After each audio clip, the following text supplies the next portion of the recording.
bright yellow Renault 4 and some very snazzy combined fog and spot lamps on the front of this. It's quite a late example of the breed. Oh yeah. I do love an old van or pickup truck.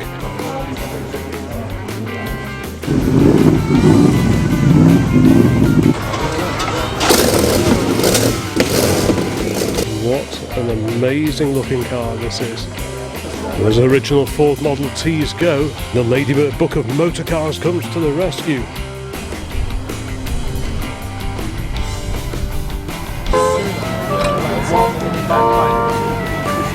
I love the Echo radio and indeed the supplying dealer plaque.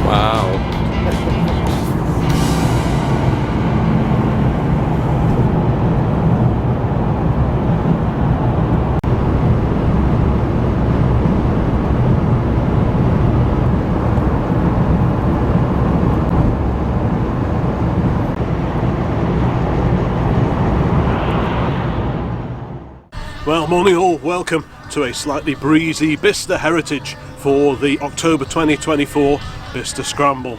It's it's going to be a bit of a breezy one, but I'm hoping for a great turnout of cars. We passed that glorious Mercedes-Benz on the M40 just a few minutes ago, so that was fantastic. We are here today in the XJ8, nice little rundown, quite a nice run. The MX-5 is having a bit of a break at the moment, so let's amble in that general direction over there. I'm going to see what's here today at BICESTER SCRAMBLE October 2024. Still a lot of setting up going on. And outside the autojumble building we have BMC 9X. This was a BL prototype ideas car for a possible mini replacement. I've been persuaded to visit the autojumble area first as well, so it's still fairly early. Let's have a quick look round and then we'll just see what gems are here. We rarely leave here without anything in our pockets.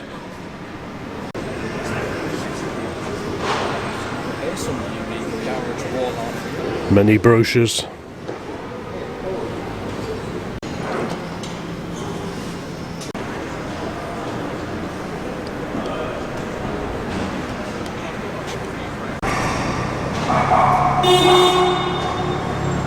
Gorgeous little Triangle Brooklands pedal car over here.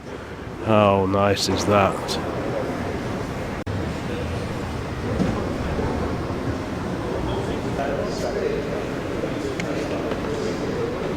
It's a lovely pre-war Triumph parked here next to the old control tower at what was RAF Bicester.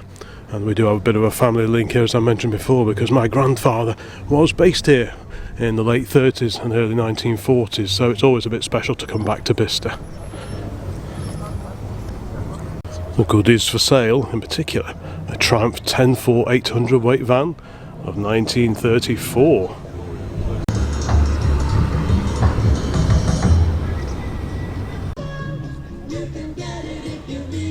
It's a super old Austin 12.4 parked over here, and as with previous Bicester Scrambles that we've filmed, we'll try and feature a little bit of everything, but focus mainly on the older cars just to try and keep the video down to a sensible length, but I can't promise that. Let's have a quick wander down here past that's actually an XJRS, so that's a fairly unusual sight. Bonny little Mini over here, and one of those Renault Spiders, a car that you don't see all that often. Yeah, definitely a very individual looking car, that one. Let's amble over here past a little Clio Williams 2, but the car I want to have a look at is this, an AC Seeker, and I'm sure my youthful assistant's finely honed vehicle hunting skills will have noticed this one already. I can't believe he won't have been here yet already. He's wandered off doing a video for his own channel. This is a left-hand drive AC Seeker. So effectively this was a sort of fixed head coupe version of the AC Ace. What a beautiful car that is. What do we have over here? We have a 308 GTB. The GTS was the open top version. Nice to see one that isn't red. Sunbeam Tiger. Lovely, lovely big V8 engine cars. 260 cubic inch when they were first brought out. We've got the fiberglass bodied Daimler over here with a 2.5 V8.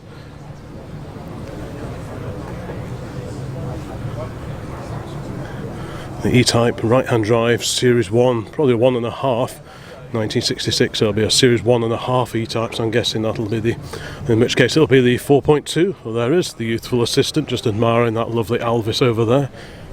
Yes, it is indeed 4.2. Beautifully sleek car.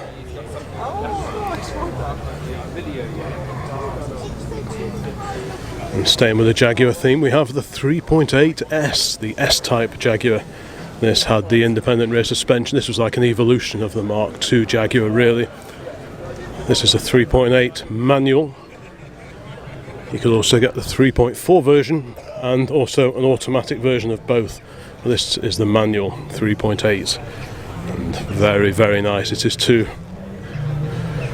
Let's see what other oldies we can spot. We've got a Honda NSX here.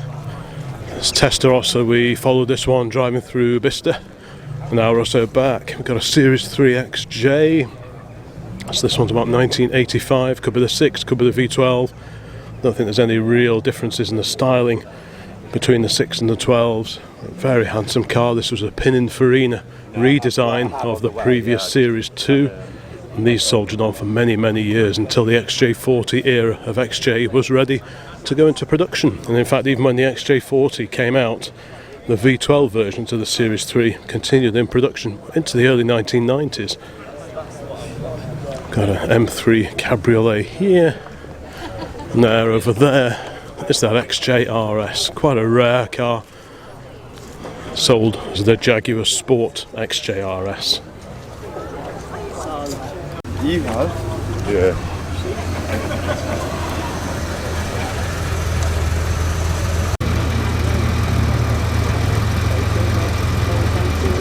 The Bugatti on the move. I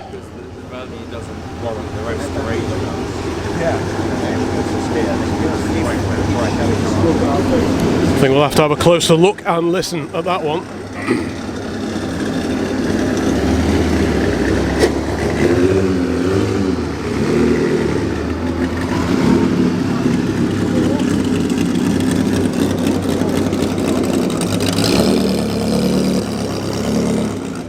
That's definitely the way to arrive.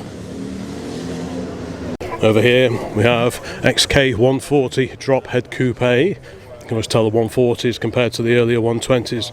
Big heavy bumpers on these, thicker slats to the grille. Those are the first giveaways that we're looking at. One of the slightly later cars, still with the XK engine of course. But this is the drop head coupe. Very swish indeed. Right, let's carry on along here. There's that lovely Alvis. So what's that, a TD21? Very handsome car. If you're a regular on the channel, you will have spotted a video I did a year or so back, crawling through a couple of barns full of old Alvises and Elvis parts. That was a great day out, that was. So if you've not checked that one out, please have a search on the channel for Alvis and you will find it. It's got a His Master's Voice radio in this one as well, HMV.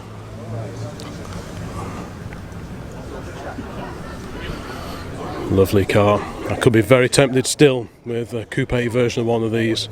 I just think they are beautiful. The detailing on these Alvises. Look at that, you've even got twin number plate lights. And look at the detail there, the boot handle.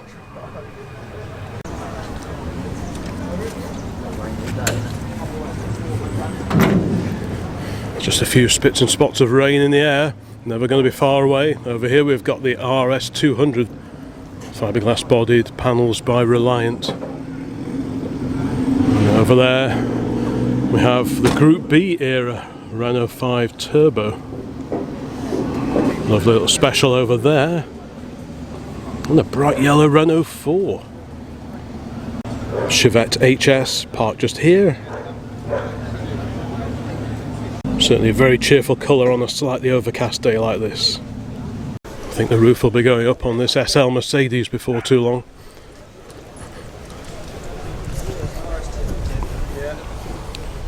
And over here, quite an early Range Rover.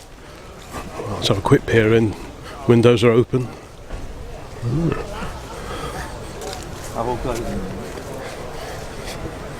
Yeah, it's a nice early one, that is.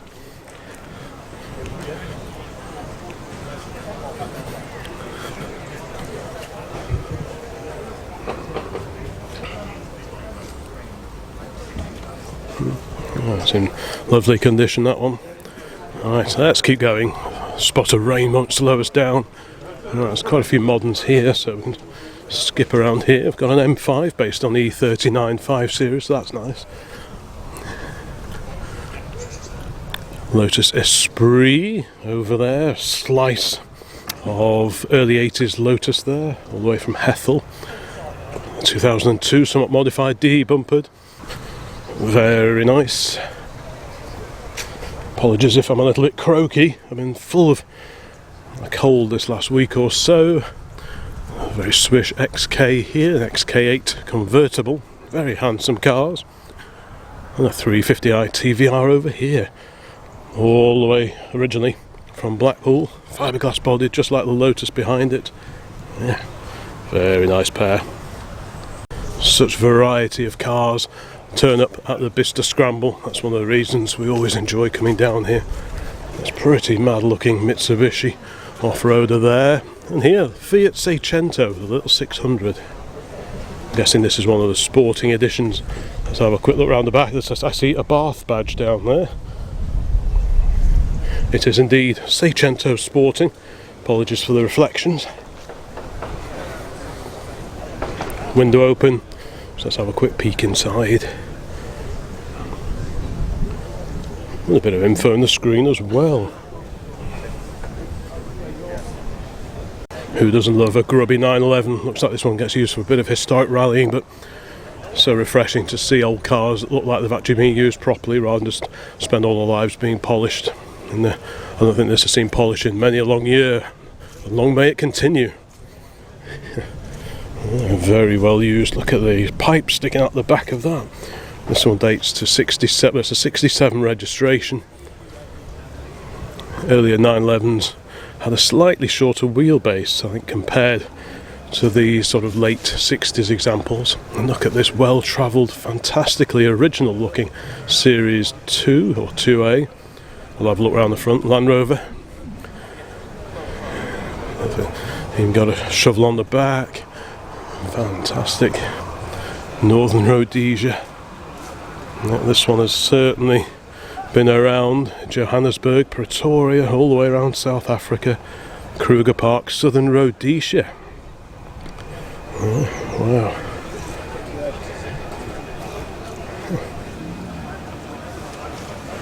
Algeria, the Sahara, Gibraltar, Spain, Jerez.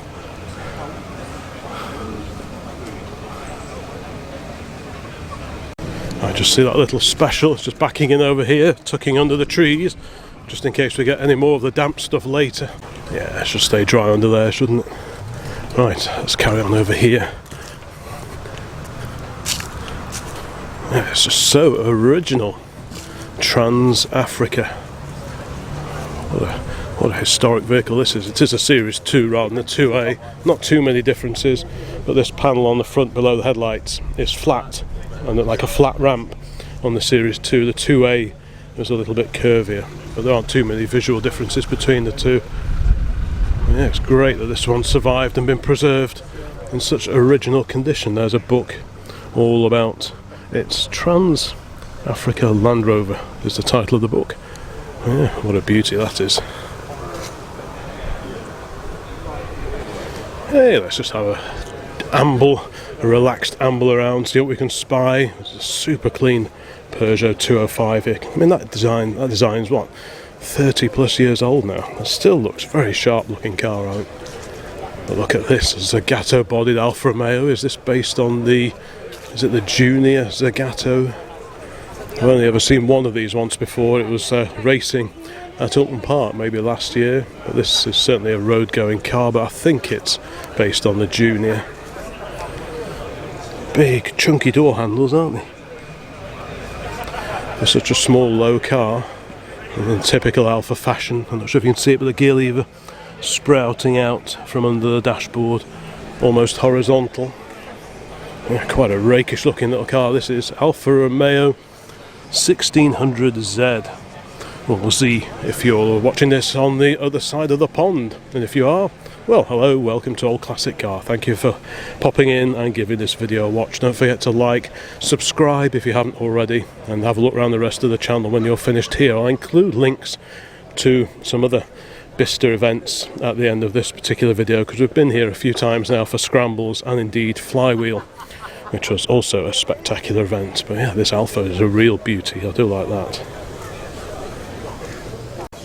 Now usually there is a theme to the cars parked here on the lawn. I'm not entirely sure what the theme is, but maybe we'll see a sign somewhere telling us what it is. There's quite a disparity. We've got slightly unusual looking Mark II Golf over here. The City Stromer. Toyota rally car here. Oh, I say rally, I mean race. British Touring Car Championship, no less.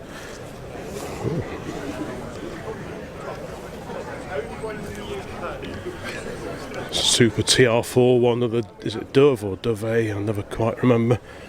But one of the fastback conversions to the Triumph TR4. Beautiful pale blue colour. Yeah, lovely. And you can always remove it if you want to. You can see where the join is there. So if you want to put it back to standard, you can lift that off, find yourself a boot lid, and well, you'd probably need to find the rear panel as well, wouldn't you, actually, because there would have originally been a rear panel across the back there. Yeah, TR4 Dove, 1963, one owner since 1990. Complete rebuild in 1994. Oh, very unusual car, that one.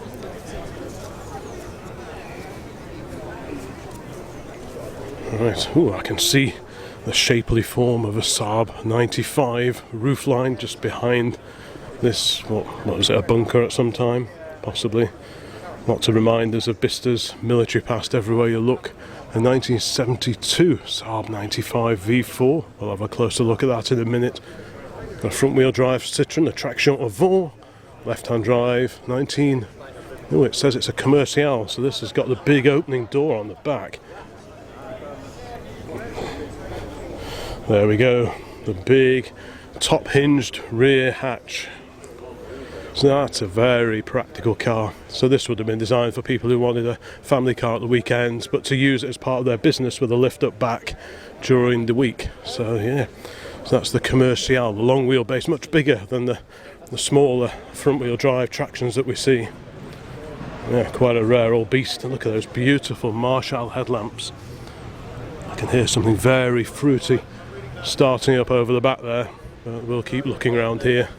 Lovely Citroën, got an Aston there, one of the four-door Lagondas, a Twingo, we like a bit of Twingo, a Visa, Citroën Visa GTI. I'm wondering if this is the one that I saw at Rustival just last weekend.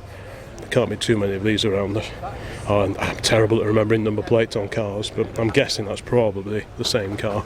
If this is your car, let me know in the comments if this is the one I saw last weekend at Rustival. And here, magnificent in brownie beige, is this V4 Saab 95. I do like these. As I've said before, I did have a bullnose van version of one of these from 1962 many years ago. Dragged it out from behind in a garage over in Hazel Grove near Stockport. The only one that survives, and it's now in a museum over in America, a Saab museum over in America. A great car, super practical. I've always got a lot of time for classic estate cars because they're just so usable.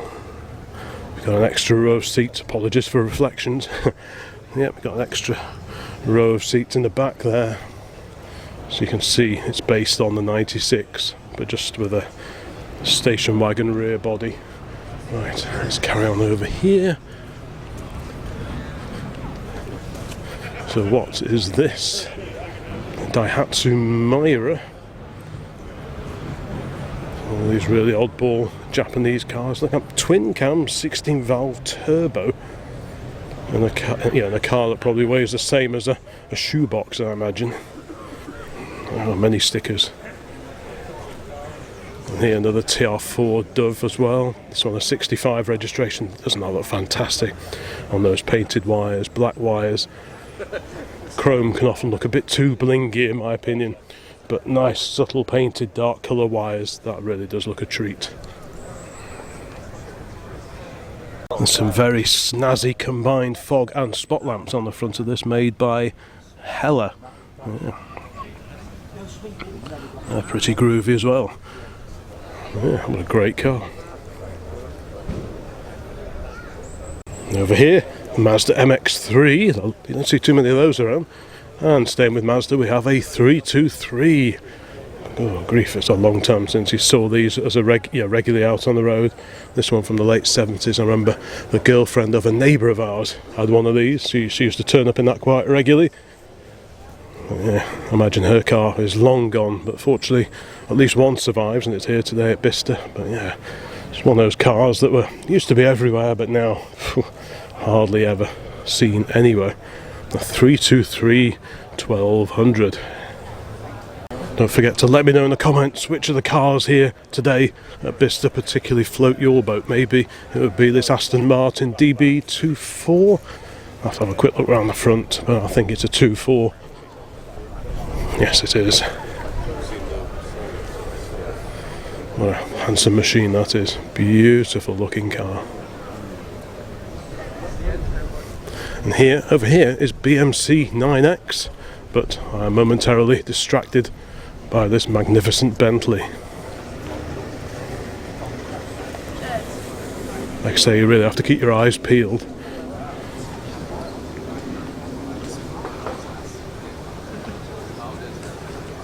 And over here we do have BMC 9X, more often seen at the British Motor Museum at Gaydon, which is only, 3 junction numbers up the road from where we are today. And here's the bit of information. 1969, in fact, hatchback prototype. Just pause the video any time about now if you want to read the history of this unique little car.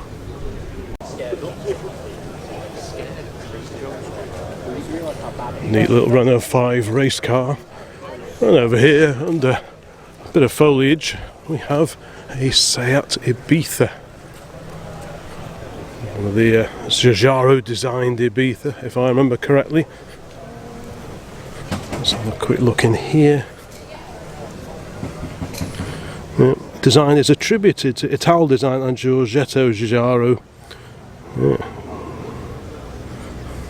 It's a very smart looking car, that one. Very clean. I think I was only commenting in the Rustival video that I recorded a week ago how long it had been since I saw one of those, and now 2 in the same number of weekends. Probably be years before I see another one now.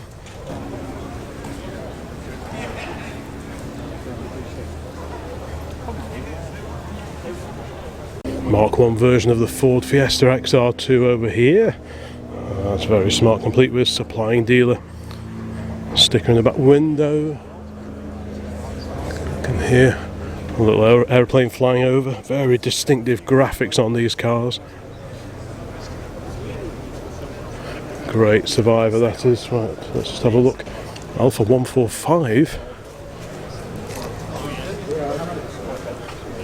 And over here, classic Jaguar in its rear view mirrors. A relatively early Herald, not early enough to have the big handle in the centre of the bonnet top panel, but early enough to still say Herald as opposed to Triumph on the front. Got something low and moody looking coming through. I'll try and keep out of the way.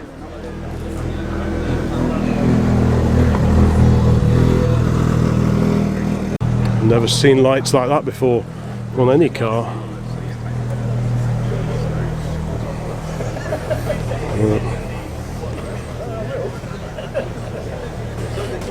Very clean example of probably a Herald 1200, I would guess. The early ones were 948, was the engine lifted. Yeah, 1200, well 1147 to be precise. The 948 engine was lifted straight out of the standard pennant. of the late 50s and the beginning of the 1960s. Non-original dash in this one. Originally the wood would have been quite a plain finish. So this one's had a few subtle upgrades on this one, but everything looks fairly standard under here apart from the alternator, which has replaced the dynamo at some point in time. Still got the original stand part radiator, so that's nice to see. There's the heater box on the bulkhead. All pretty simple as cars go. It's got a 63 replica tax disc in the window. Oh, yeah, very nice. Little 4-seater convertible. If only the sun would come out. Right, let's go past that lovely little Herald. Just been having a chat to the owners of that one. And we have a glorious XK here. Slightly bigger wheels and tyres on the back of this one, so looks like a bit of a fast road car, but what a glorious shape. Is this a 140 or a 150? It's a 140, isn't it? The doors are different, of course. So this is a fixed head. We saw the drop air coupe before, but yeah, the 150s have much sort of more regular door profile to them compared to these. Yeah, lovely.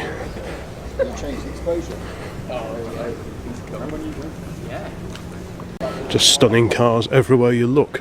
Got an alloy bodied Cobra replica here. Glorious looking car.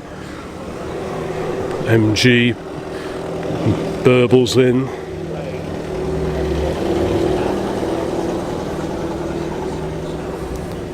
Yeah, it's a great place to spend your day, this is. 427 Cobra, so about 7 litres. Big centre spinners holding the wheel on, wired on. Yeah, very nice indeed. I'm guessing this is probably one of the Hawk cars. Hawk replicas are some of the best, I believe. Aluminium bodied, just like the originals. There are a lot of fiberglass Cobra replicas out there, but you really want an alloy bodied one. And that's, yeah, just beauty. Look at this, bit of a resto mod Porsche here. No shortage of modified Porsches here at Bicester. We've got a Corrado VR6 Volkswagen coupe there of the 1990s. Some later cars over here. So we'll just, I see an Alpine, the Renault Alpine over here, the sort of just about mid-mounted V6 just behind. Try not to get in someone's photograph. Right, there we go.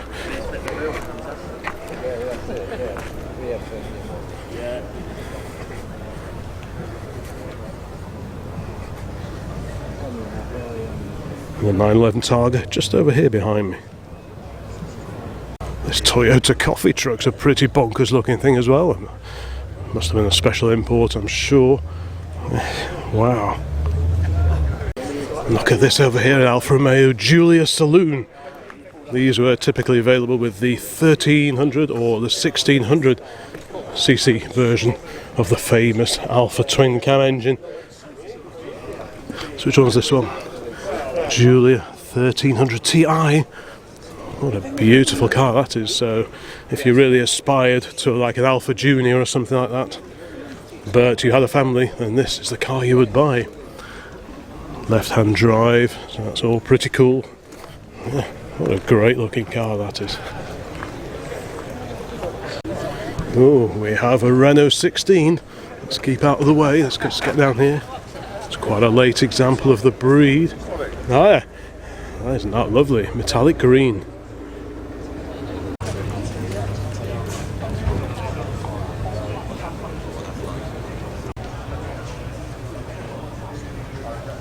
Rally cars are typically parked over there, but I don't want to miss anything out around here, so let's have a quick scoot over here. It's starting to get busier now. Super little Mini there. Look at this Corvette, wow. And that's a pretty amazing car, 67 registered, but my eyes are drawn to this Volvo PV544 alongside it. Ooh, happy memories of owning a 544 like this, and one of the much earlier 444s until just a few years ago. These drive great. Coil sprung suspension. Here's something interesting. What is that? But yeah, these drive really well and they're super popular in historic rallying. Quite a narrow car.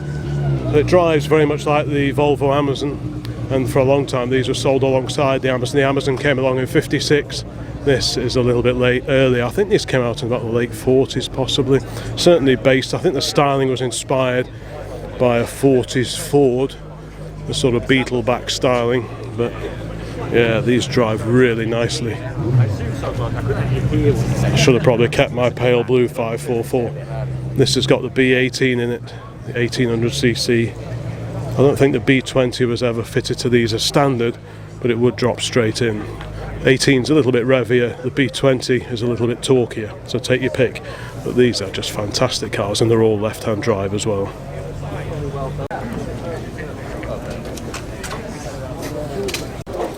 Some tasty metal for sale in here. German registered MG, a supercharged MG, pre-war, beautiful. Some very tasty cars for sale. Lots of classic car and vintage car businesses are based here at Bicester, which is what makes it such a unique place. What a great use for these former wartime buildings.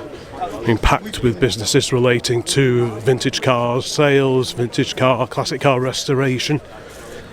We've also got charities based here with the the ambition to train up the next generations of mechanics who are going to look after the classic and vintage cars that we all enjoy now. So yeah, there's a bit of everything going on here at Bicester, and yeah, it's just fantastic to see. What's that car? What's that Elvis? Let's have a quick look at this Elvis over here. Just nip round here. Oh, there's Harley over there admiring a Lotus 11. I'm sure he's already seen the Morris 8 Series 1 van. Oh, what a beautiful Elvis this is. So it's just a two-seat sort of drop-head coupe type body on it. There's the Elvis hair.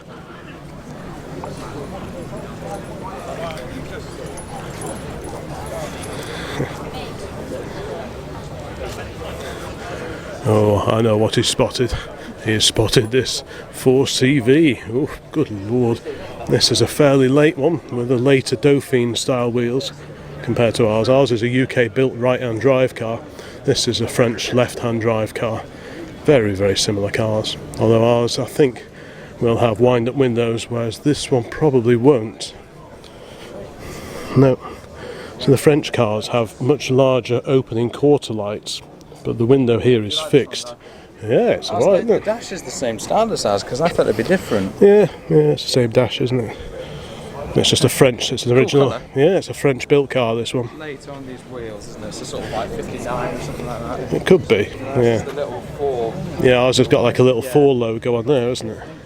But this one has Renault badges on it. Does it? Yeah, have a look at the back. There's like a really Well, nice we've got that one. Ours is red on the front. Yeah. Has it got a Renault badge on the back? Is it? Oh, yeah, that's a jazzy. That's quite jazzy, isn't it? Yeah. Yeah, I like a bit of that. That's the same as And usually you'd think that was the fuel filler, but no, that is for the coolant. That's where you put your coolant in there. The fuel filler, you have to open the boot, and it's over there, right next to the hot engine. Yeah, what a treat to see that. Oh, fantastic. You need to look at the engine actually. Yeah. If it's got the original car, obviously. Yes. So Yeah. Solex, is it? It was Solex original. I can't remember now. No, ours is a Weber, I think. Yeah, I think ours has got a Weber on it. Oh, what a treat. So Rolls-Royce Silver Shadow 2, just deciding where to park up.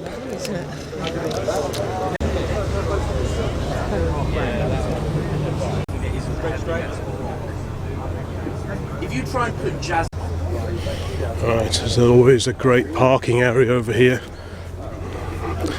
So we will go and analyse the beauties that are here, and we have this glorious Citroën DS. Isn't that lovely? An early 70s edition, but the design of car goes back quite a long way before that. Such an incredible car. This is a Palace. So this is one of the slightly higher spec trim versions. The DS20. Incredibly futuristic car. Right, let's carry on down here. Try not to get in anyone's photographs. Right. Got a Peugeot 205 Rally over here with 4 huge CB Oscars on the front. Got an E-Type here, we've got a Series 2 E-Type Roadster. So another 4.2 litre, just like the slightly earlier car that we were looking at before. Of course, by this point in time, no glass covers on the headlights on E-Types. They went out with a very late 1.5s. Let's have a quick peer inside as the roof's down. It's quite an unusual colour, this as well. Oh. It's not a colour you see on these very often. It's a manual overdrive. So by this point in time, the earlier cars had little sort of Lucas flick switches in the middle there, but as a nod to safety, I think they went to these rocker switches, which are very similar to those fitted on like the Series 1 XJs. Very, very similar. Oh, nice car. We've got an MGA Roadster alongside it. Let's keep going down here with the Honda NSX. The magnificent Bentley. Is this the Continental? No, it's plugged in. So, well, okay. Let's carry on. Right. Sad to see that Bentley like that, but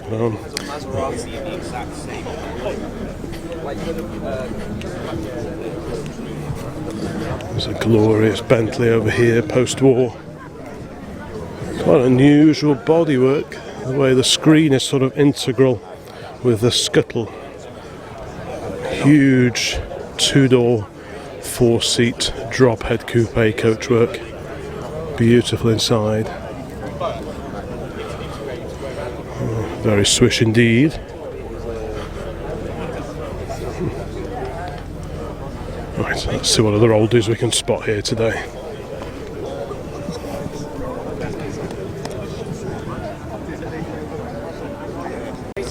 Ferrari F40. I well remember seeing those at a Ferrari dealer in Wilmslow in the window of their dealership when they first came out. Let's see what else we can spot. 67 Porsche here. Look at this Dodge down here. The Dodge Route van. What an incredible looking vehicle that is. Huge wheels and tyres. Whether they're original or not, I don't know. But what an eye-catching, groovy looking old van that is. Got like a walk-through design where you can clamber through here and just walk straight through out the other side. God, oodles of space in there.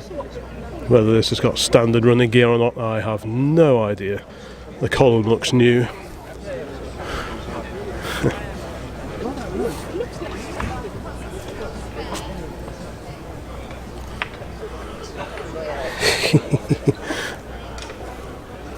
I love the little Plymouth light that's been fitted up there.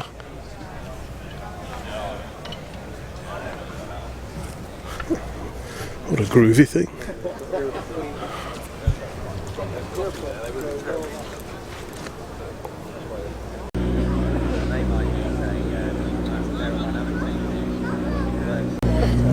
Another Citroen SM. Funny enough, Citroen SMs are featured in several videos here on the Old Classic Car channel within the last couple of weeks or so, and I'm always happy to feature as many of them as I can see because they are just such incredible looking cars. The way the headlights are hidden behind those clear panels there, the detailing is just incredible. Look at the door mirrors, just the way they've been designed. It's just things of beauties. The way the air is deflected over the wiper spindles. Those huge rear quarters, the little spats over the back wheels. Very comfortable 4-seat GT, Maserati powered. Absolutely incredible car.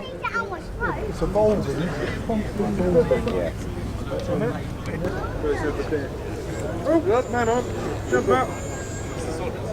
Try again, toddler on the ground. Right, so let's cut round the back here in the direction of that 4CV and those other old cars for sale, because I did see some real beauties there.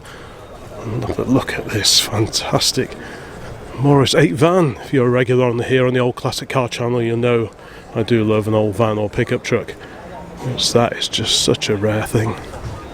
What a fantastic little van that is.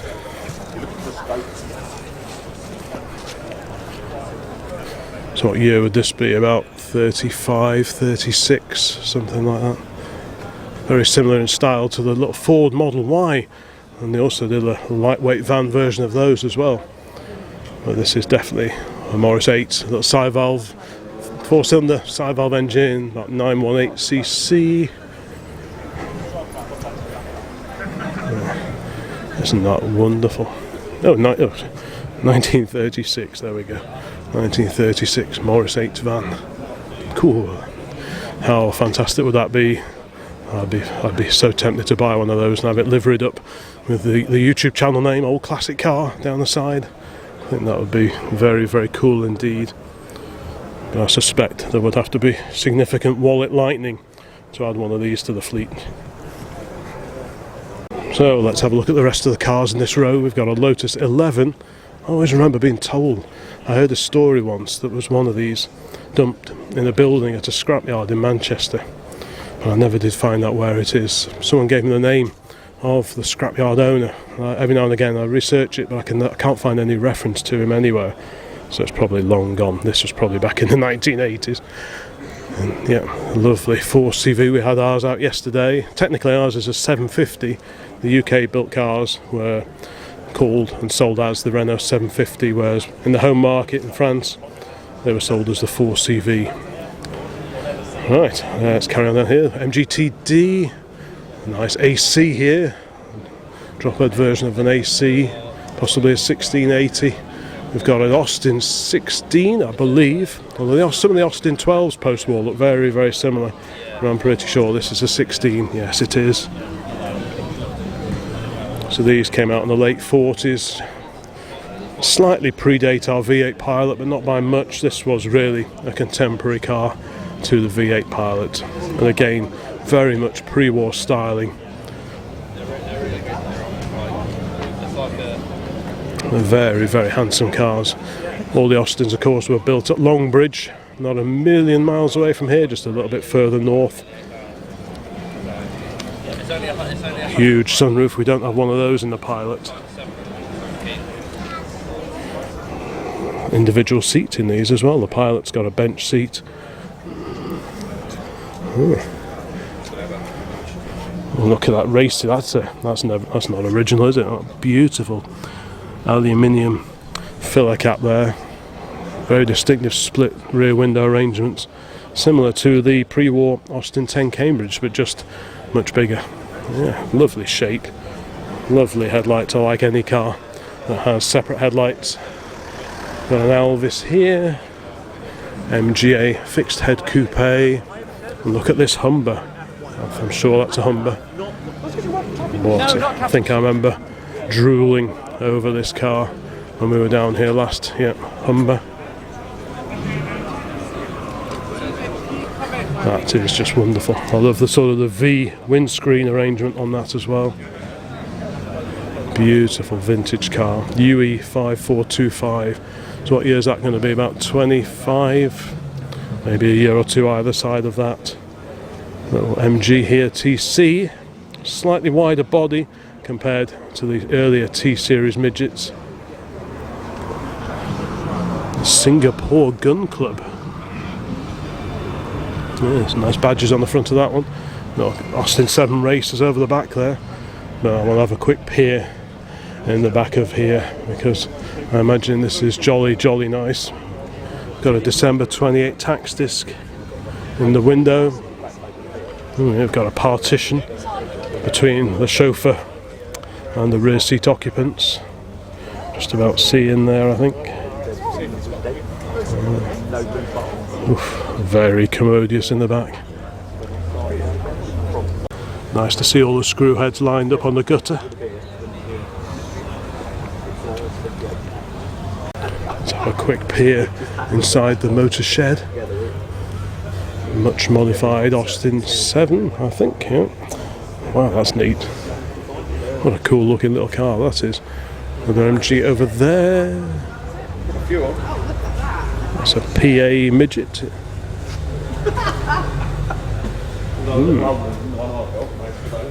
All sorts of things in here.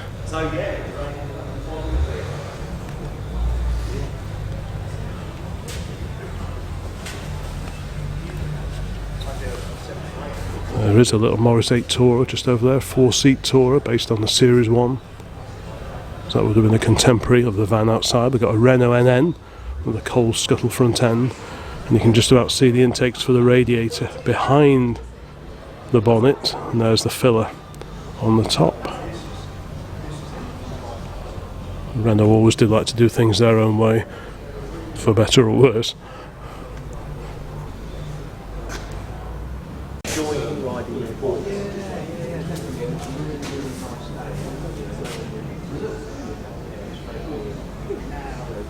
Look at this glorious Daimler Majestic Major, all 4.5 litre V8 of it.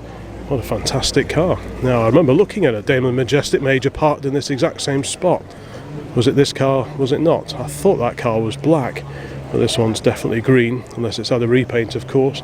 But yeah, you can always tell from the front. Very similar to the Daimler Majestic, but the V8s have the V set in to that there, and you'll note I have my handy Ladybird book of motor cars with me to get me out of trouble, and happily there is an entry in here for the Daimler Majestic Major, no less. So there we go. So there's the real one, and there's a lovely illustration of one. The Daimler Majestic is one of Britain's luxury cars. Its design is modern, but the famous radiator grille can still be easily recognised. The car has automatic transmission, while braking is by disc brakes.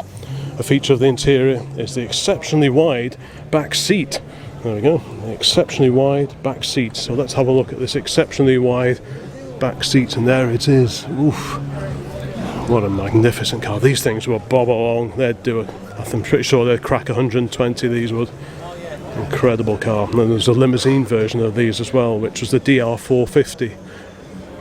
I was very tempted with a couple of Daimler Majestics many years ago. There were two of these in, I think it was in Congleton behind the mill.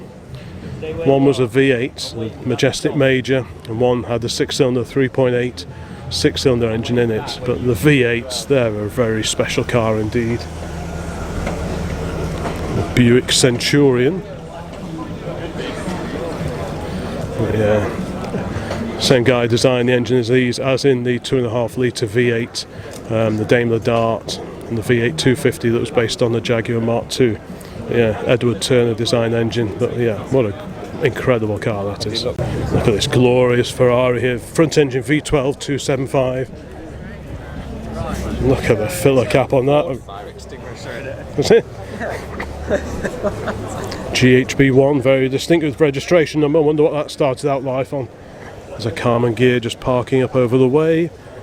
Yeah. You're exactly the sort of guy to see a 275 Ferrari and go, I wonder what that plate's on. If one 275 wasn't enough, here is another one. These were available with 2 and 4 cam versions of the V12 engine. What a magnificent car.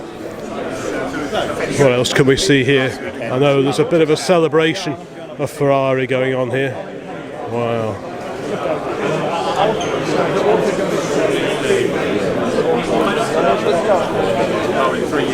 Many years ago I had a ride in a 250 short wheelbase, and the sound of that V12 engine is just like nothing else. My favourite's the silver one, probably. Is it? Yeah. So what's this one here? Another 275. Another 275, yeah. It might be a GTB, but I don't know. GTB/2 or /4. Right. Let's keep going over here. There, number 4. Oh, is that an Eagle? Yeah, so that's the heavily reworked E-Type. You don't like, but No, I liked it when it first came out, but I'd much rather have a lightweight now. That's fair. They also did the lightweight Eagle, though, to be fair.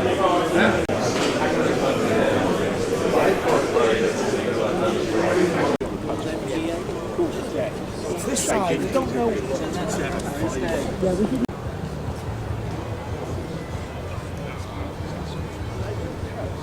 Let's see what the Ladybird Book of Motor Cars has to say about the Jaguar E-Type. Well, here we go. The E-Type Jaguar is yet another car that has been developed by successful road and track racing i.e. the D-Type, and is one of very few genuine 150 miles an hour sports cars. It has very powerful acceleration and is fitted with disc brakes to make it safe at the high speeds at which it can travel. There we go, 6 cylinders. By this point in time, 4.2 litres, just like the car in front of us here.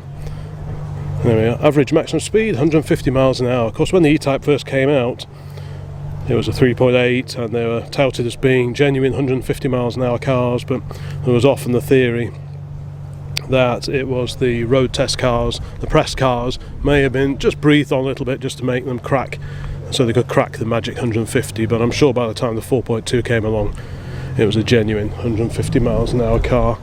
There goes that little 205. Let's have a look, see what cars we've got down here over in Rally Corner. Got Lancia Delta HF Integrale, the Mark 1 VW Golf GTI, and a Fintail Mercedes. Oh, isn't that wonderful? Quite high off the ground, presumably designed with Sahara type rallying in mind, Paris, Dakar, that kind of thing. And in fact, what's this here? Sahara Challenge, so yes, designed for some pretty unpleasant conditions, I would have thought. I drove the Alaska Highway. By gum, yeah, Trans-America, New York to Alaska, Peking to Paris, Sahara Challenge. Cool, this Merc is well travelled. And if there was any doubt about that, here we go. Paris, all the way over here. Ding, ding, ding, ding, ding, all the way down through here and ending up in Peking. Yeah, lots and lots of clues as to the many interesting places this car has been to. Alaska Highway, and over here, look at all these distant places. What a great car. At least if you're going to go rallying, do it in comfort. And what better car than a trusty, beautifully made Mercedes Fintail. Let's have a quick wander around in here, welcomed by Mr. Babendum of Michelin fame. And look at this Fraser Nash BMW over here. What a beautiful car, right-hand drive. This one is for sale. So if you fancy taking part in a bit of historic rallying, well, you could do a lot worse than pick one of these. God, what a super duper car that is. Just been having a chat to a follower of the Old Classic Car channel, so a big hi to him. Nick Jones, I think it was. Great surname, sir. Right, let's carry on down here. There's always some really special cars on display in here, so let's have a quick look. We've got another Fraser Nash BMW 328. Wonderful looking car, that one as well. Series 1 E-Type Roadster. Another 2002 BMW. It's like a TR4A. The MGA fixed head coupe, complete with roof vent, as originally fitted to the A30 and 35 vans. Porsche Alfa Romeo, one of the 105 series cars. We've got a Mercedes 123 Estate, circa 1984. The S123 Triumph TR4. So this has a solid rear axle. The 4A introduced the independent rear suspension, hence the badging on the back of a TR4A which says TR4A IRS. Got a Mini Moke over here, 1965. Austin Healey Sprite Mark 1. A Fiat 124 Spider. Another MGA, this time an MGA Roadster. Lovely Porsche there, 356 convertible. A Lancia Fulvia. This is an imported car, the Lancia Fulvia, front engine V4, front wheel drive. Very popular rally cars back in the day. A mighty 6-cylinder AC here, and on the end, another 02 series BMW.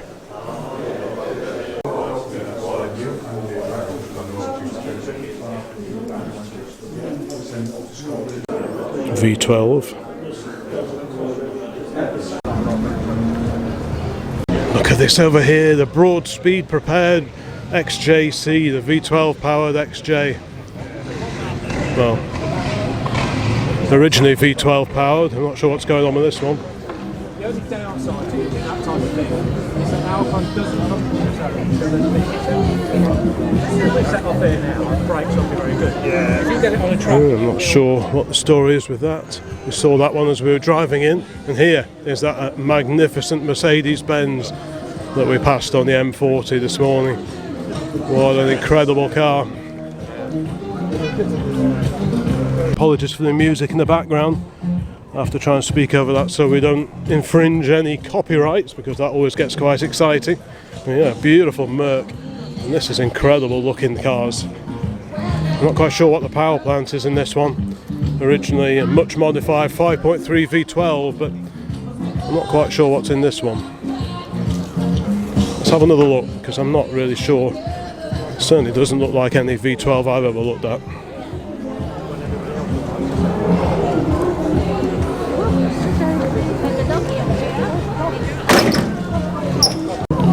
Over here, just parked on its own, is a magnificent Alvis. How original does that look?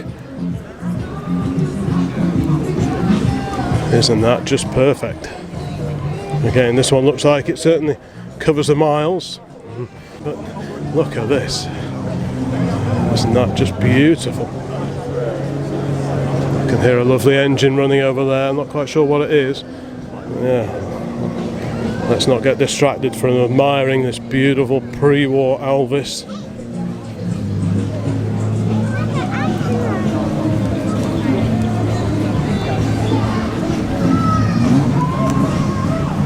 The bonnet's going up on the Mercedes. There's an MGC GTS just driving past.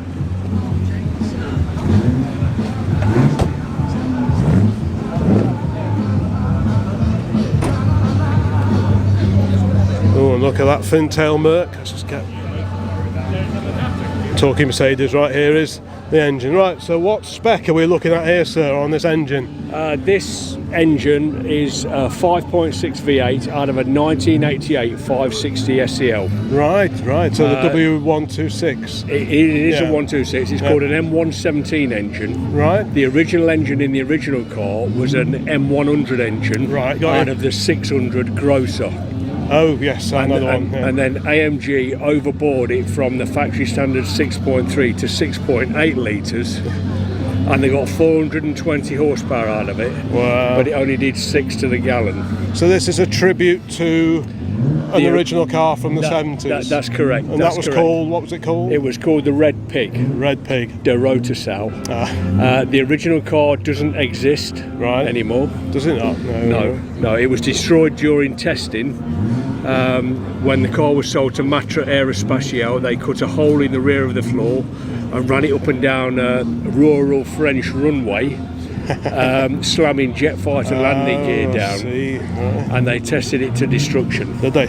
And then it becomes mythical. What happened to it after that? Yeah. Exhaustive research, and seems to be gone forever. Is it? Yeah. Wow. So the only ones that exist now are, at the moment, around the world, there's about 15 or so of these tribute cars in various standards. Yeah, that's fantastic. Yeah. I've tried to do this one as original as I could to the colour photographs of the race that existed, rather than copy a copy. Got him. Yeah. So I've tried to work as accurately as I could with this. So you took a standard car and built this up yourself? Actually, the editor, Will Holman of Practical Performance Car magazine, he imported this car in the year 2000 with 3 others, and he had the view to doing this that you see here. Right, yeah. But I think other things got in the way. It was a busy chap. Yeah. But he did have the good foresight to transplant the V8 engine into this car, which was a 280 SE. Right, it wasn't just a simple 6-cylinder car. Right, yeah. And that made it.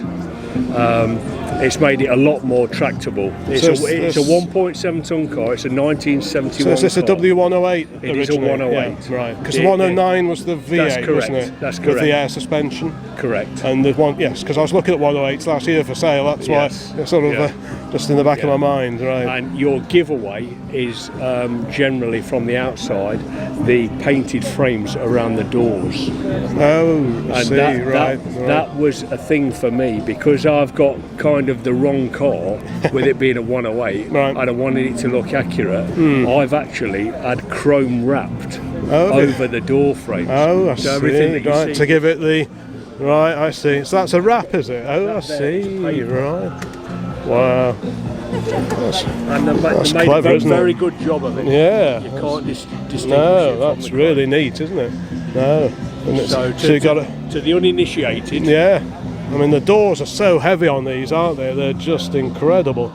Real quality car. And you got some pretty nifty looking bucket seats in there as well. I had those made. Did you? And when I went to see what they had off the shelf, they said these are the Heritage series. Oh, right. And they Okay. said you better try one and see how it feels for Yeah. you. So I sat in there, one in the showroom, and I got up with it still strapped around my backside. I said, "Don't worry, sir, we can make it to suit." so they made it just a little bit wider for me. Oh, right. But sort of comfort fit. Yeah, nice one. Well, that's a fantastic car. Thanks for showing me around it. No problem. You're welcome.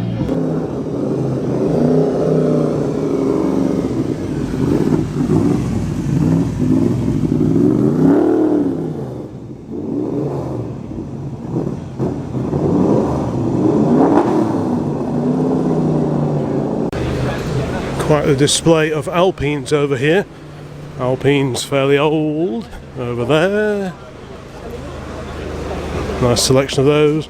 Somewhat newer. We've got a show car, F1 show car. Of course, Alpine are stopping making their own F1 engines within the next year or so. Bit of a surprise. Renault 5 Turbo. Nice early one. Someone's alarm going off. Lots of nice doggies here today. Don't want to get in someone's photo. Try not to get in anyone's way. MGA Roadster.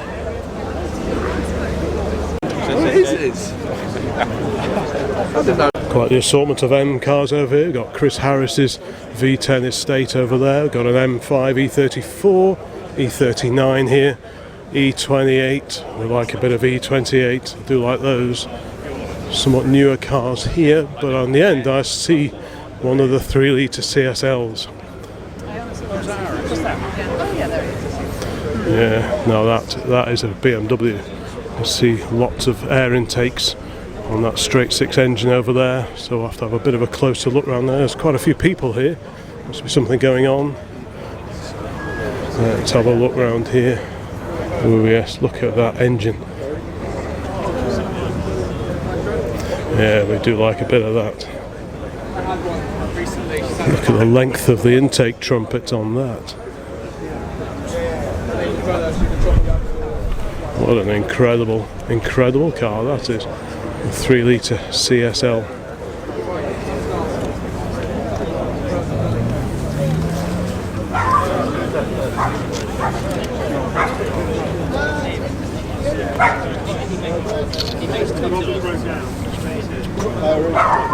BMW Z8 over here, but just coming in through the security gates we have an Elvis. So what's that, a TE or a TF21? Very swish indeed.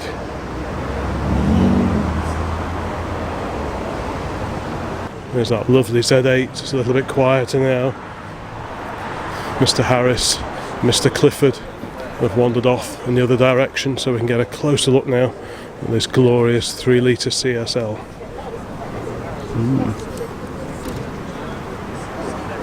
What a car. Mr. Harris is here with his V10 estate. It's a pretty cool car. Right, let's carry on over here anyway. Let's keep finding the oldies, because what I do want to make sure I do today is visit or revisit the public car park, because that always has some amazing cars in it. And if you leave it till the end of the day, most of the cars have disappeared. Now, there's always a fine selection of Rileys up here, so I'll probably come back to this a little bit later. I have featured these before in previous videos.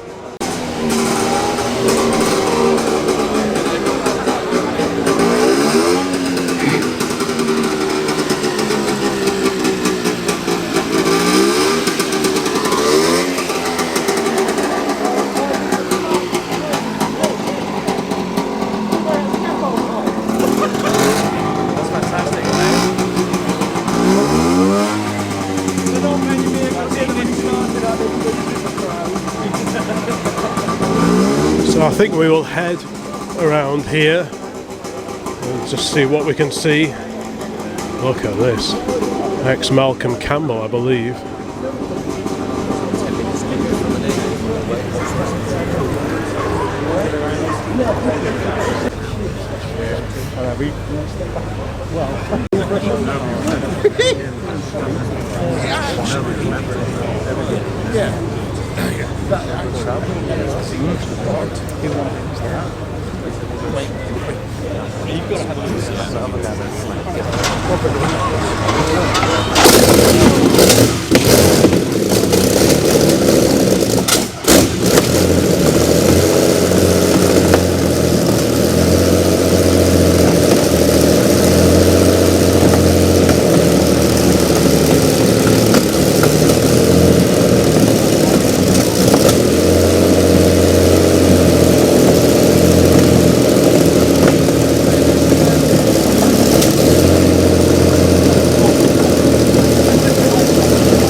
All depends on how good the spark is. Burning it properly. They don't clean out. What an incredible car. Brought down specially from the National Motor Museum at Bewley. Oh, you've got to think how fast that has actually moved. That's awesome. What an incredible car.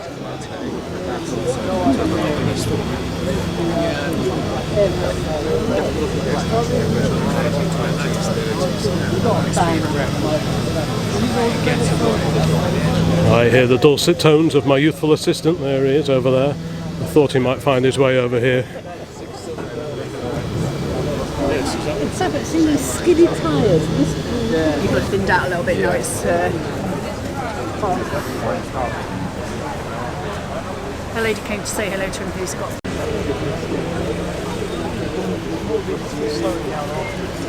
Oh yeah, exactly.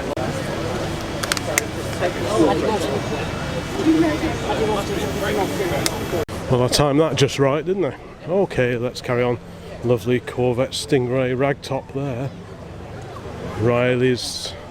And we have seen this Riley van before, but, well, isn't it just wonderful? We shall carry on around here. Like I said, I think before, I want to make sure that I get over to the public car park, because you always get some wonderful, wonderful cars over there as well. We don't want to miss out anything. No time for lunch, I suspect. We'll just keep going and going and grab a sandwich a little bit later, but the priority is to have a look around and see what gems are here. Various Jaguars over there. Like I say, I'll include links to some of the previous Bicester events at the end of this one, because it just isn't possible to feature every single car that's here, so we will really just keep an eye out for the ones that really grab attention. Got a TVR Chimera over there. Like I say, no shortage of Porsches. Some resto modded, some original. Got a funky little Suzuki over here.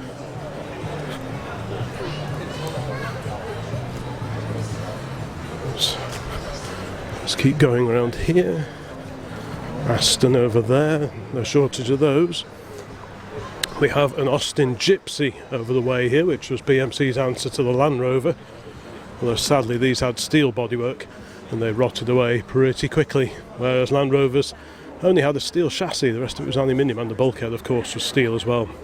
And those bits, the chassis and the bulkhead, rotted away like crazy on Land Rovers after a few years. Whereas the Gypsy, well, everything rusted sadly. Had quite novel suspension as well, if I remember correctly.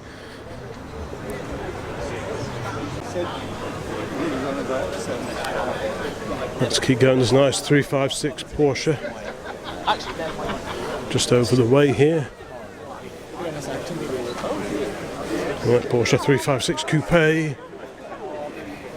Much modified MGB there, with the lovely Dunlop wheels as well. We like those. I think this is a Frontline Development MGB. A little Corvette over here. Alfa Romeo Coupe, or about 71 registration I think. Green metallic. Oh, it's got a much later engine in it. Okay.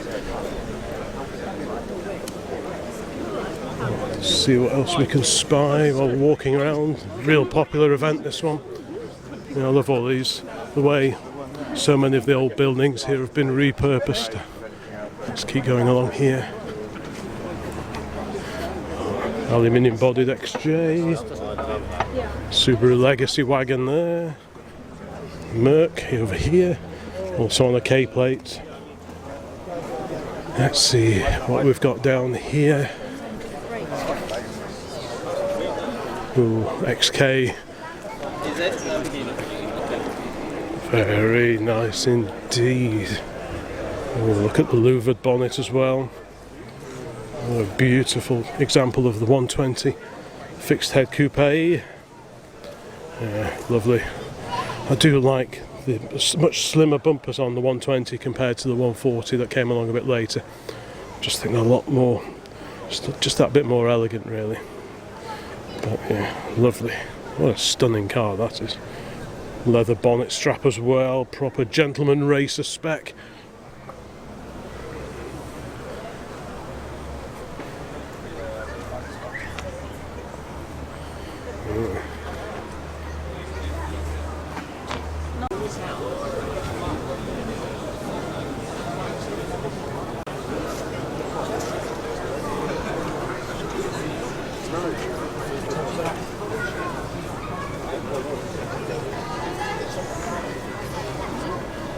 Formula E, but of more interest by far is this largely unsilenced Jaguar XJS V12 race car.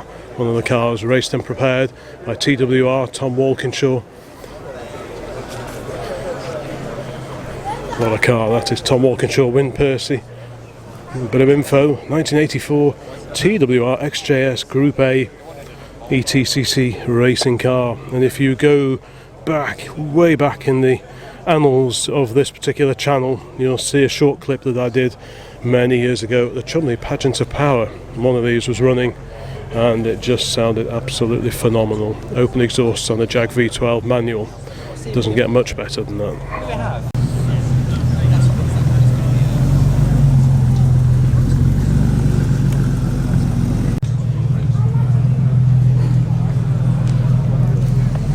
Looks like we've got a replica D-Type over here. Is this one of the Jaguar's own continuation cars? Could well be. Let's have a look at the information book, because I know not that long ago Jaguar had a final number of D-Types built. Prototype and engineering vehicle for the recreated cars, the third continuation vehicle from Jaguar Classic, complementing the 6 missing lightweight E-Types that were completed in 2014 and 2015.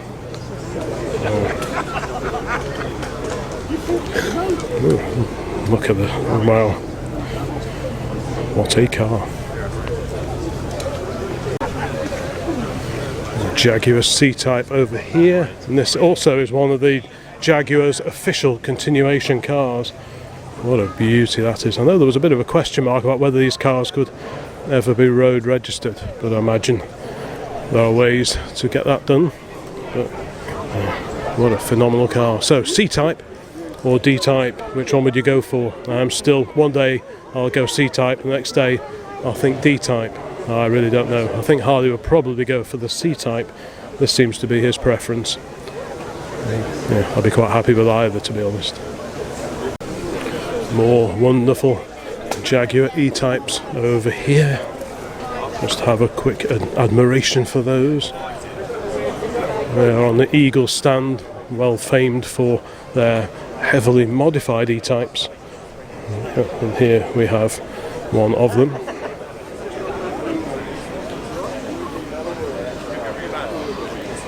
Certainly beautifully finished. And I must admit, these sort of more race-prepared versions of the E-Type, lightweights, the low drag. I think this is the low drag, isn't it? They certainly are pretty eye-catching. Let's carry on down here, because next to the MGC Roadster we have a lovely little Citroen Ami, the original Ami. Of course, the new Ami is a tiny little quadricycle electric powered thing, but this is the original Citroen Ami. And if you saw the France video that we uploaded, well, I uploaded just a month or so back, you'll see that we actually did track down the gentleman that we saw driving past in a car very similar to this, and he showed us around his garage, so that was a real treat. But I do like the Amis. This is one of the slightly later cars compared to the one we saw over in France, but yeah, really idiosyncratic styling, pretty amazing looking car, still air cooled just like the 2CV and the Diane. This unusual car is the Caterham 21. I remember when these came out, Caterham were dabbling with the idea of producing a car that wasn't based on the original Lotus 7. They didn't make many of them. So let's carry on down here. We've got a Lambo. But what is this? A Packard, isn't it? Yeah, it is a Packard. The shape, the radiator is a very, very distinctive shape on Packard. Some of them are body colour, some of them are chrome plated like this one. But Packard really was one of the top-notch American cars of the era. And just look at the styling of that. What an imposing car. Probably straight 8 powered, I would have thought. There is a bit of info on the screen, so let's go and have a look at that, and then we can find out for sure what engine is in here. So it's a 1934 Packard convertible Victorious, yes, straight 8 side valve engine, 5 litre capacity, and a 3-speed box. 4-wheel mechanical brakes with servo assistance. Wow. Also produced aero engines, including the Rolls-Royce Merlin V12 during World War II. Indeed they did, and they were often fitted to P-51 Mustangs. Yeah, wow, the Packard 8. What an incredible car. What an incredible era for cars.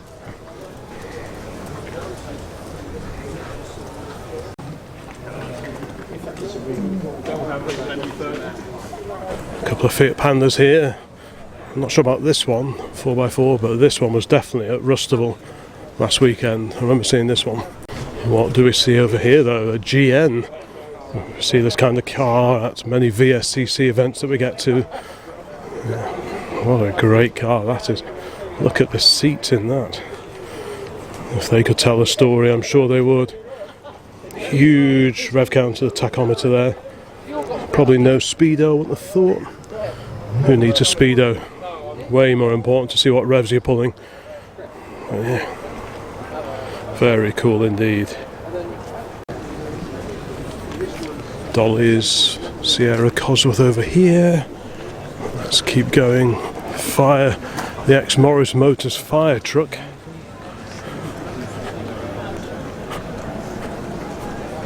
.280 SE Merc. That's the W109 with the 3.5 V8. There's that. Well, Merryweather Fire Appliance, Morris Motors Limited Fire Brigade. Look at that. Straight 8 Buick. I'll give away it's a Buick. These portholes in the front wing, that was very much a Buick thing in the 40s and 50s. Austin 7 Ruby, 1937. Like I said, we'll have another walk around here a little bit later. But for now, I really want to get over to the public car park. But while we're here, Herald 1360 Ford GT40 rep. I'll go as far as this A30 down here.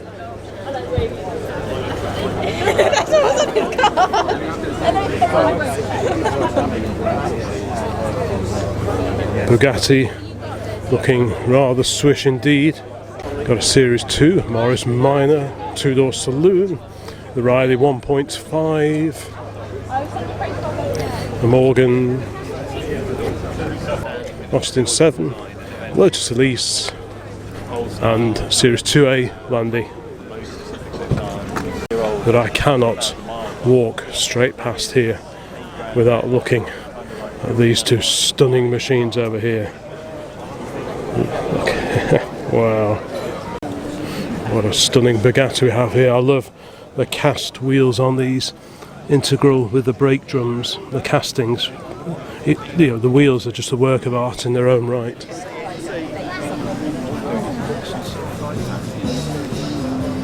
Lovely old paintwork on this one. What a treat to see that. Absolutely stunning paint. Everything wired together to stop it undoing. You'll see wiring all the way along here.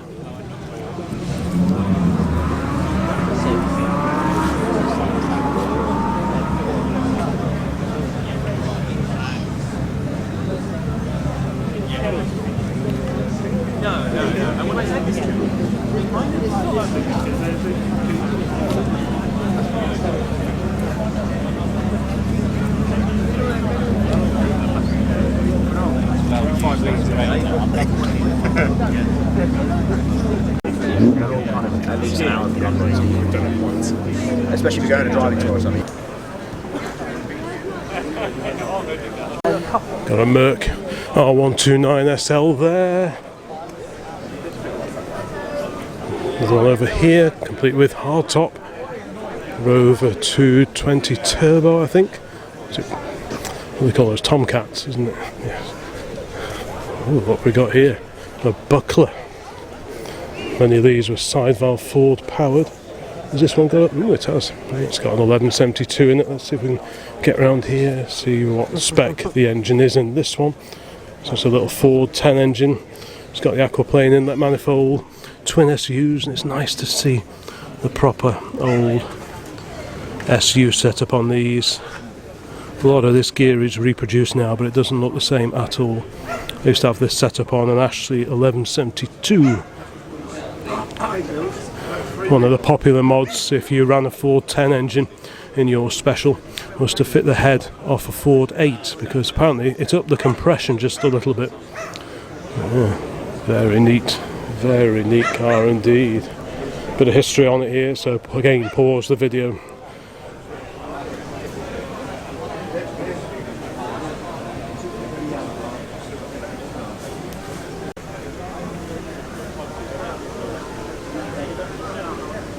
And this totally stunning car is a Triumph Vitesse. What an amazing looking car this is. Of course, the Vitesse name perhaps better known now for the Triumph of the 1960s, and indeed the Rover ST1 Vitesse of the 1980s. But this is very much a pre-war car. An incredible body styling on this one. Quite shallow windscreen, very pronounced V to this two-piece windscreen, opening roof mounted aerial. Yeah. Beautiful car. Yeah, that's right. Yeah, with a bit more style.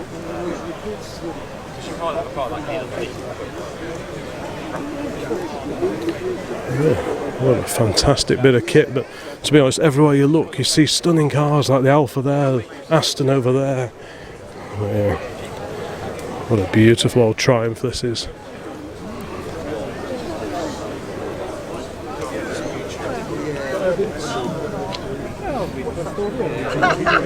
As original Ford Model Ts go, they don't get much more original than this. recreation here of a Bentley Speed 6.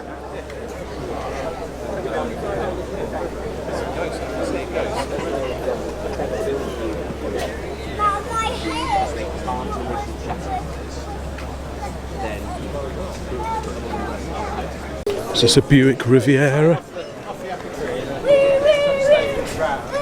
Yeah, it certainly is. Very distinctive tail on these particular cars. That was the giveaway from a distance. But this is the Riviera. Quite a bonkers looking car. This one's a bit of a work in progress, and it's really cool to see that one here today.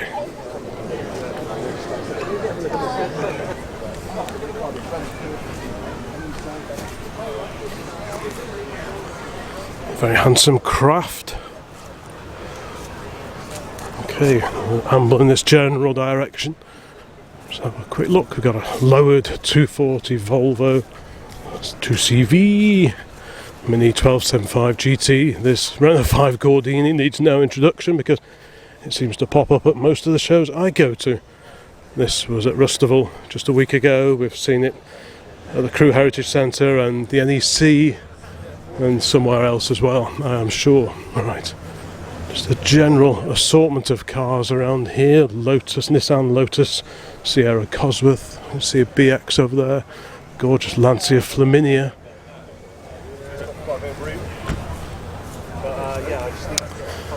All sorts. Saab 99 4-door over there, door being locked. Merc here, the Quantum, kit car based on Ford mechanicals. Elise over here. Morris 8 Series 2. So we've seen a couple of Series 1s. This is the Series 2. This one has the solid steel, so-called easy clean wheels compared to the spoked wheels of the earlier car. The Series 2s also have the painted radiator surround as opposed to the chrome job on the Series 1. Similar to Austin really. With the Austin 7s, they switched their cars to painted radiator shells to replace chrome rads as the sort of 1930s wore on.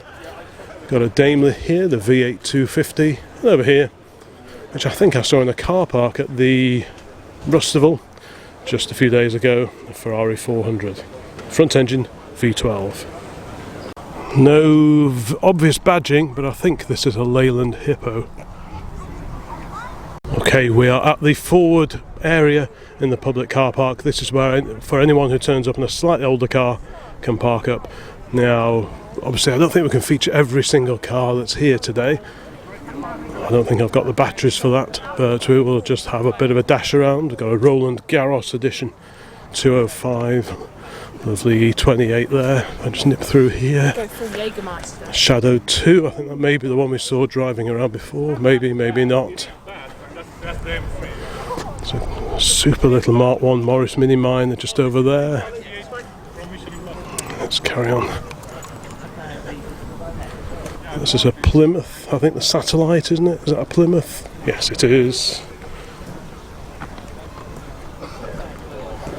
Yeah, quite a mix of cars, some old, some fairly old. It's a gorgeous 240Z. I do love those, they sound fantastic. That big straight six sat under the bonnet. Let's see if we can just nip along here. Quite a gaggle of Triumph Stags. Wonder if they've all still got the original 3-litre V8 in them. RV8 there, MGR V8, Mitsubishi Evo. Let's carry on. Little TVR there.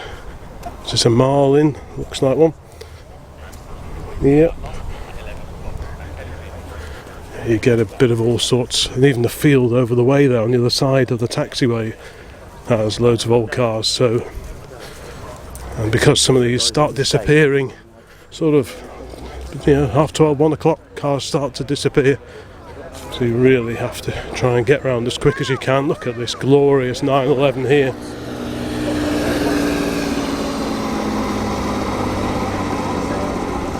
Great Alpina modified 3 Series Beamer there. Look at this hot rod down here. I'm not really a hot rod guy, but you know, some of them do look good. Some of the ones that are done in the style that would have been done in the 40s and the 50s, they do look pretty cool. E36 here, M3 version 4-cylinder car of the E33 series. Of course, the 325i had the 6-cylinder engine, but the M3s were 4-pots. Got an Allegro here, a couple of bright orange Beetles down there, the 3 Series here, Porsches various over there.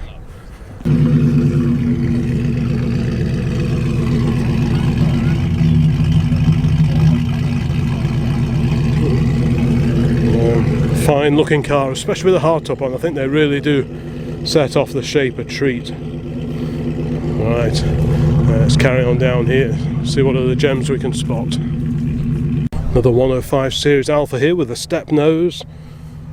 Let's see if it gives us a clue as to which model we're looking at here. Several different models use this basic shape.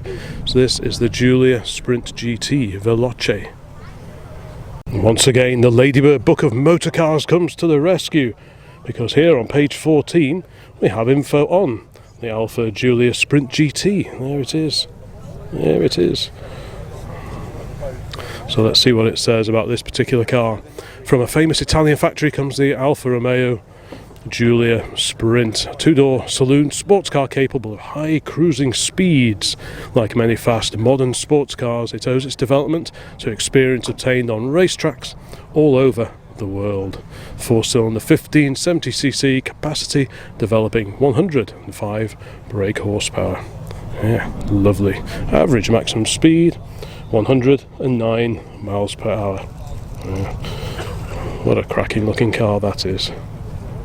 Oh, I spy the distinctive just post-war lines of the Jowett Jupiter. What a great looking car that is. These were sold alongside the Javelin Saloon, very similar running gear. Lift up front on these, rear hinged, so the whole shooting match goes back like that. Oh, yeah, what an incredible looking car. I just love the way Pingu walks, the way the front of his feet fold up. Louvered bonnet and cutaway rear arches on this Jaguar Mark II 3.8 litre. Right, I'm down to the last battery, so if your car is on the field here, so when I miss it out, I apologise profusely for that. But yes, I appear to be running a little low on voltage today. Not quite sure where my youthful assistant is. He'll be around somewhere, no doubt, ogling the many classic and vintage cars here today at Bicester Heritage. Look at this lovely Sunbeam Talbot 90, I do like a bit of that. Real quality car, quite a sporting saloon, and they went really well. One of those would make a great daily driver, I reckon.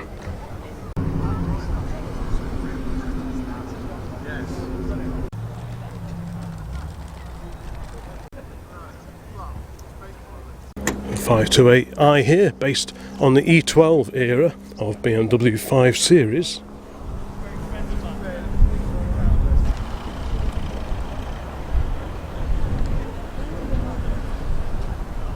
Ooh, a flat front 900 Turbo 16S 1985. I do like that.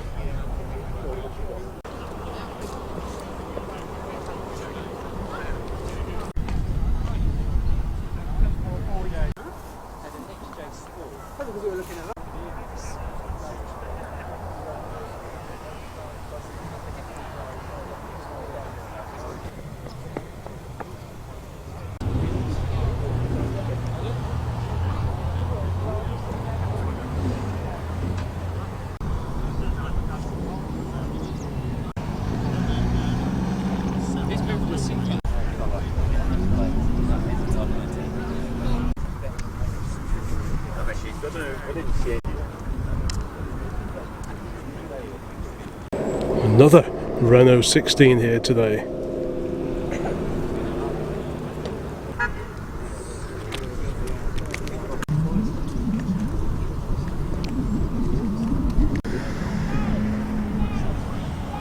Right, a spot of rain in the air. It's almost midday, so I think it's time to go back to the very grubby Jag and grab a sandwich.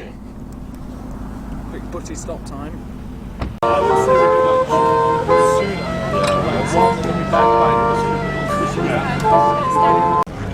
Does he have one of those? And what is this Rover over here? Rover 12, clearly based on a P2 or P3. The Revel Special. Started off life as 1935 Rover 12 saloon. Shades of Jowett Jupiter with that one.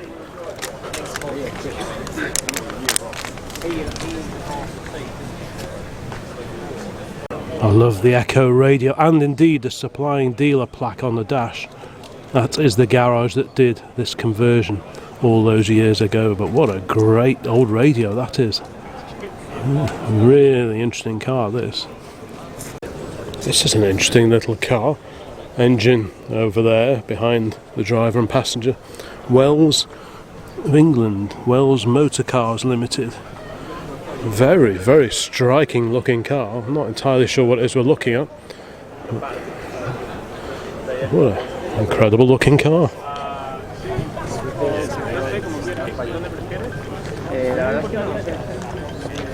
Predictably enough, Harley has sniffed out an old bicycle here leaning against the wall. So what is Sunbeam? Early 30s, I think. Yeah, Sunbeam. It's got the early style of Sturmey Archer shifter on the well, crossbar. It's a crossbar, that is. Yeah. Yeah. Look at the white tyres on it as well. That dates it. And also no chrome.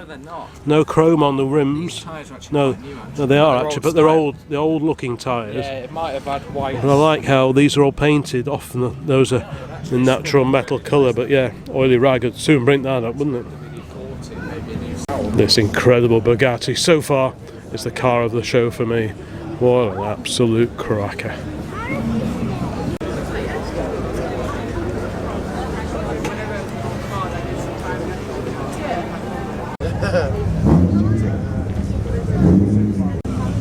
Yeah, good, the Bentley. Yeah. Save a picture. Your dad's off. The old boy was tough. Because the chamber.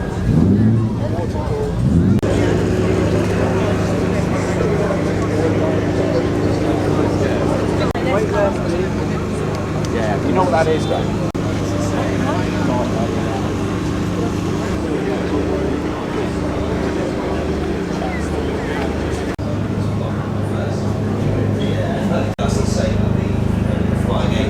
I don't think they do that. Stunning vintage Vauxhall over here. Incredible nickel plating. So what's this, a 3098 I'm assuming? But what a fantastic looking car. And a pretty nifty looking Alfa alongside it as well.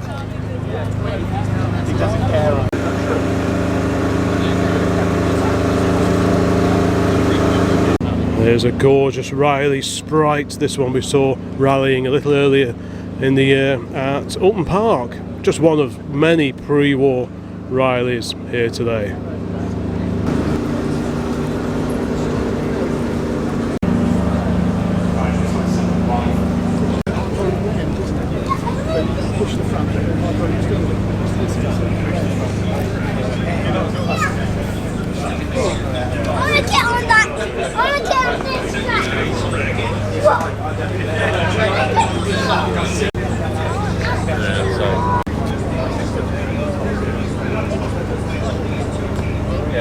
Five-wheel tractors like that.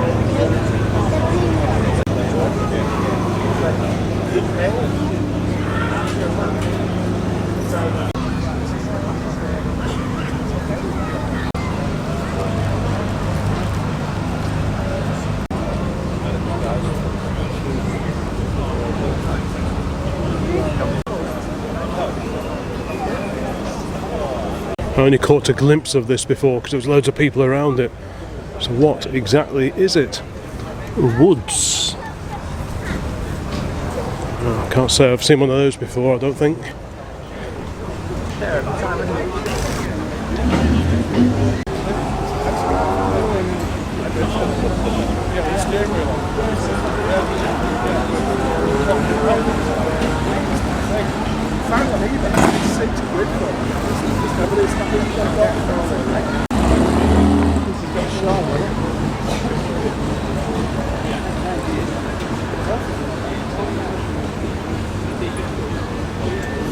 And over here, the Riley Kestrel version of the AD016.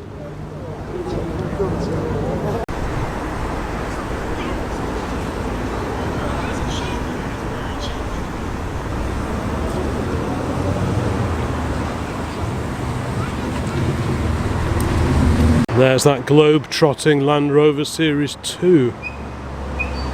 Wonder how many miles that's covered. What an incredible thing. Citroen DS is also departing. This is why it's so important to get around as much as possible early doors, because you don't want to miss anything.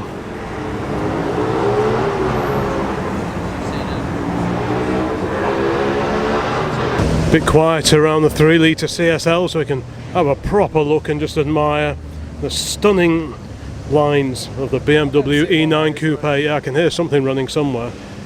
What an incredible looking car. These were up against the likes of the RS 3.1 Capris. Later, the Broadspeed XJ Coupes, the V12s. Incredible, incredible car.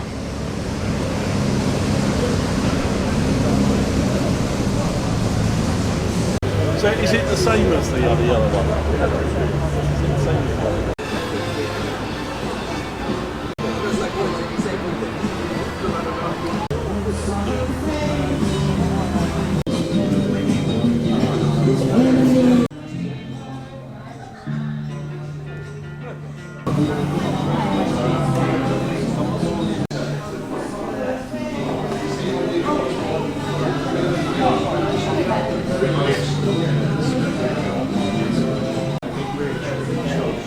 Walsh again, obviously. Yeah, I don't know, do you? Then you need the pedal box because in the car.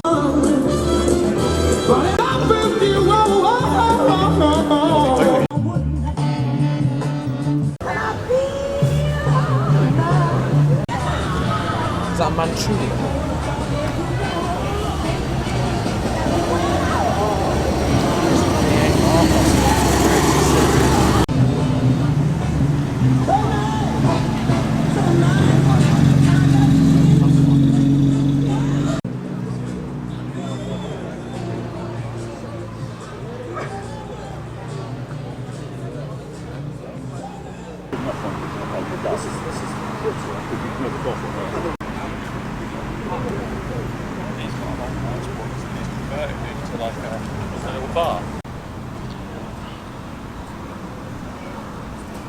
Series 1 E-Type, 300 SL Roadster, AC Cobra, XK 150, down at the back there, yeah. XJ 220, E-Type, and a stunning 300 SL Gullwing.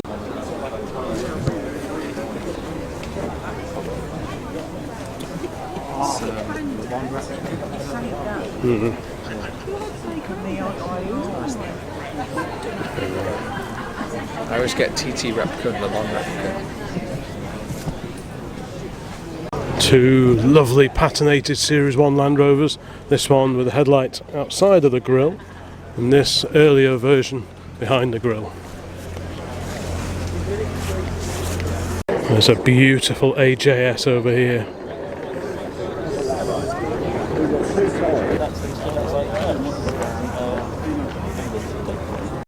Looking not a little forlorn and perhaps almost neglected is this Frog Eye Sprite. What does the future hold for this, I wonder? Another BMW 1M, M5, ooh, tasty, TR6, an Ital era Morris van. I think were these the Morris 440 van? I actually rate the steel wheels. Yes, and wide steelies. Original too. They look older than it, actually. They do actually, yeah. They look sort of like Frog Eye wheels or something. Oh, it's the 575. I knew there was a number involved somewhere. What's that? An N-box. Yeah, very cool, very rare survivor now, this is.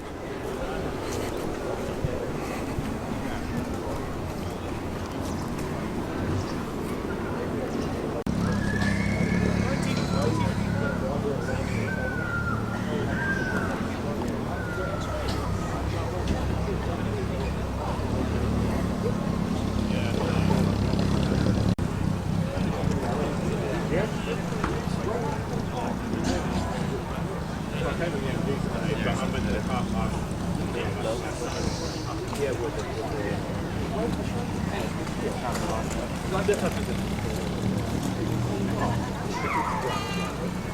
not.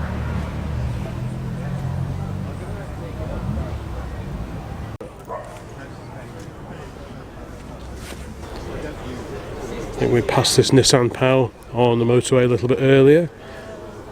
Figaro and another Nissan Pal, which we also spotted alongside that.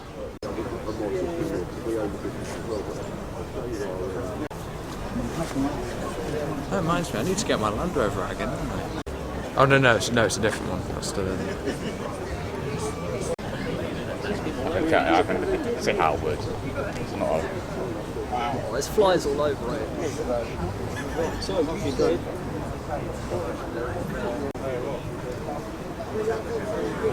The bonnet is now up on the Citroen Ami. So there's a little engine down there. Plenty of room even for the spare wheel. The battery is almost bigger than the engine. I think once you take all this air cleaner off, it does make things accessible-ish, I think.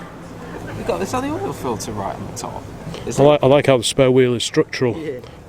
Is it? Is that the oil filter? Yes, it is. That's on the top. Yeah, That's a strange engine, isn't it? nice and easy to get at. Yeah, that's good. A replica Ferrari here, an AC Tourer in the middle, and a work-in-progress Gordon Keeble. Apparently they had an engine fire and they're like...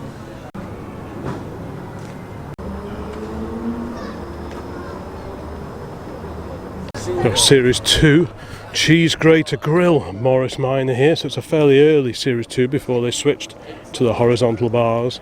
Very similar looking, in fact, to the Highlight MM that came before, although the trim in the middle of the bonnet is different on the earlier cars. The Highlight MM, it's just like a strip, same as on the vans and the pickups. And alongside that, a stunning straight 8 Buick. Buick Roadmaster straight...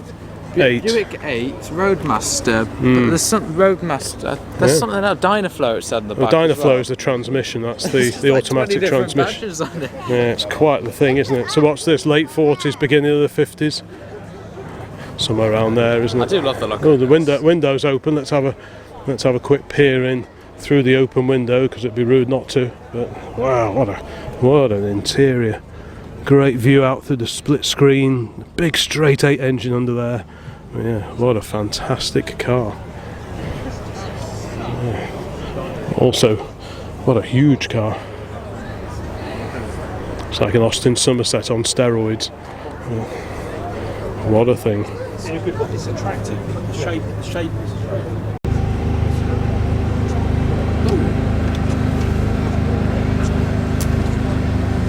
This and the very original Type 35B Bugatti, definitely the cars of the show for me. Let me know in the comments which would be your take-home car or cars that we've featured so far in this video here at Bicester.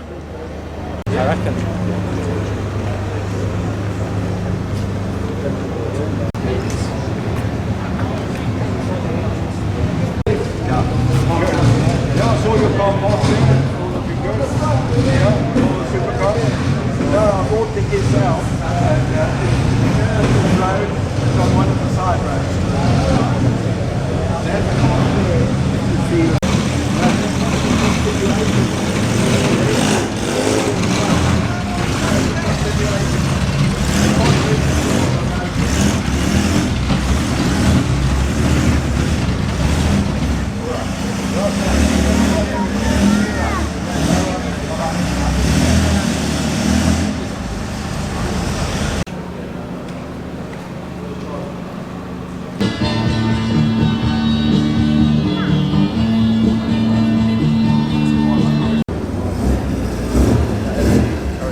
Triumph Vitesse has migrated over to here, just close to the Bicester control tower. What an incredible car that is.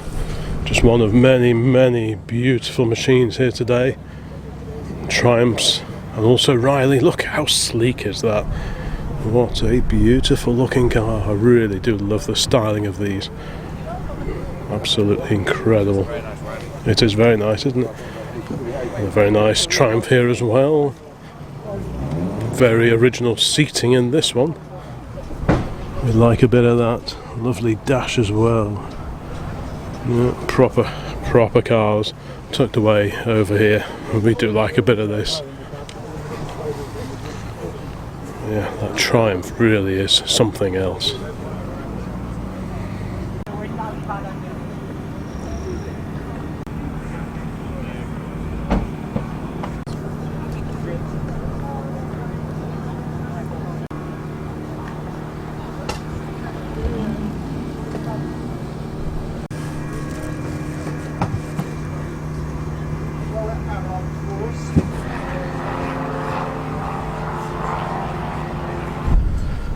Well, things are starting to wind down here now at Bicester Heritage, so I think I will do the same with this particular video. So thank you so much for watching this visit to the Bicester Scramble October 2024 edition. I'll include some links to previous meetings here in just a moment at the end of this particular video, so stick around, check out those if you haven't already seen them. Please give this one a like if you found it interesting, think about subscribing, all that kind of thing. Don't forget, channel membership is available as well. See the join button below the viewing window here for more details on that, and there'll be loads more videos along very, very soon. So bye for now.